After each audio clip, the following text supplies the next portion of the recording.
So இதுக்கு முன்னாடி நான் ரொம்ப ப்ரௌடாக ஷேர் பண்ணியிருந்தேன் 100% ரிசல்ட் அப்படின்னு. ஸோ ஸ்டேட்டில் இந்த 3 ஸ்டூடெண்ட்ஸ் தான் பாரதியார் யூனிவர்சிட்டி சார்பாக என் அகாடமிலேருந்து வி கராத்தே அகாடமிலேருந்து போனாங்க. 3 பேருமே செலக்ட் ஆனாங்க. ஸோ இங்கே என்ன பர்பஸ்க்காக வந்தோம் அப்படின்னா,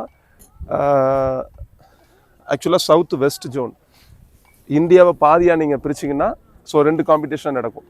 ஸோ அங்கே ஒரு ஸ்போர்ட்ஸ் பிளேயரை வந்து கராத்தே மட்டும் இல்லை, ஸ்போர்ட்ஸ் பிளேயர் எல்லாருக்கும் தெரியும். கிட்டத்தட்ட எனக்குலாம் தோணுச்சுங்க, சில வீடியோஸ் பார்க்கும்போது ஸ்டூடெண்ட்ஸ் பண்ணுற போதெல்லாம், இன்றைக்கி சொசைட்டி எதை நோக்கி டிஸ்ட்ராக்ட் ஆகி யங்ஸ்டர்ஸ்லாம் போயிட்டுருக்காங்க உங்கள் எல்லாருக்கும் தெரியும். என்னடா பண்ணுறீங்க, இவ்வளோ பேர் இங்கே நின்று எதுக்கு இவ்வளோ டிஃபிகல்ட்டு, இவ்வளோ கஷ்டத்துலையும் எதுக்காக இவ்வளோ ப்ராக்டிஸு, இவ்வளோ ஹார்ட் ஒர்க் பண்ணி இந்த மெடலுக்காக இவ்வளோ கஷ்டப்படணுமா? ஆமாங்க, கராத்தே உங்களுக்கு எல்லா விஷயத்தையும் சொல்லித்தரும். ஸோ இவங்களோட ஆக்சுவலாக இந்த 3 பேருமே நான் அகாடமி வைக்கும்போது கிட்டத்தட்ட ஃபஸ்ட்டு பேட்ச்.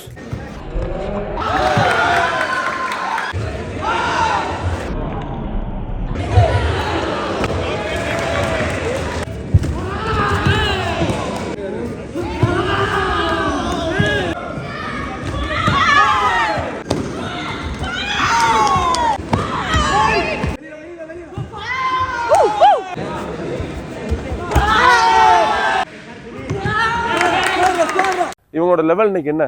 ஸோ நேற்று நடந்ததில் Pranesh he got a silver medal. சாதாரண விஷயம் கிடையாது. ஸ்போர்ட்ஸ் பிளேயர் எல்லாருக்கும் தெரியும். சவுத் வெஸ்ட் இதில் செலக்ட் ஆகி அசாம் போகிறாரு. ஸோ இவர் இங்கேயும் 100% ரிசல்ட் தான் எடுத்திருக்கோம். V karate, proud to say V karate. Top 16 வந்திருக்காரு, டாப் 16. ஸோ 3 பேர் இங்கேயும் வந்து 3 பேருமே செலக்ட் ஆகி அசாமுக்கு நேஷனல் மேட்சுக்கு, ஆல் இண்டியா நேஷனலுக்கு போகிறாங்க. ஸோ இந்த சர்டிஃபிகேட் தான் 100% வர்த். ஸோ திருப்பூரில் நான் திருப்பி சொல்லிட்டு இருக்கேன் இந்த டைலாக். திருப்பூரில் வரலாறுல புதுசாக ஒரு விஷயம் எழுதப்பட்டிருக்குது. நம்ம எங்கே இருக்குமோ, திருப்பூரில் இருந்தாலும் சரி, சென்னையில் இருந்தாலும் சரி, எங்கே இருந்தாலும் சரி, நம்ம தான் கிங்காக இருக்கணும் அப்படிங்கிற ஒரு கொள்கையை நான் பசங்களுக்கு அடிக்கடி சொல்லி கொடுத்துட்டே இருப்பேன். ஸோ திருப்பூரில் இது புதுசாக வரலாறுல எழுதப்பட்டது. இதுவரை யாரும் பண்ணல. First time south and west இதில் சில்வர் மெடல் பண்ணியிருக்காரு. அதுக்கப்புறம் கிட்டத்தட்ட ஒரு 8-7 இயர்ஸாக ட்ரைனிங் கூட ஃபீஸ் வாங்குறது இல்லைங்க. ஸோ நம்ம என்ன பர்பஸுக்காக கொடுக்குறோம், அந்த குழந்தைகளை ரெடி பண்ணுறோம், அவன் சாம்பியன் ஆகணும், அவ்வளோதான் பர்பஸ். ஸோ அந்த பர்பஸை இன்றைக்கி அச்சீவ் பண்ணியிருக்கோம். நீங்கள் எந்த அளவுக்கு வந்து சர்வீஸ் பண்ணுறீங்களோ, இன்றைக்கி சோசியல் மீடியாவில் எப்போ செல்ஃப் டிஃபென்ஸ் சொல்லிக் கொடுக்க ஆரம்பிச்சோமோ அன்னிலேருந்து இந்த வாழ்க்கை ரொம்ப நல்லா மாறிடுச்சு. ஸோ நிறையா சர்வீஸ் பண்ணி குழந்தைகளுக்கு, இந்த பெண் குழந்தைகளுக்கு நிறைய விஷயத்த சொல்லித்தரோம்.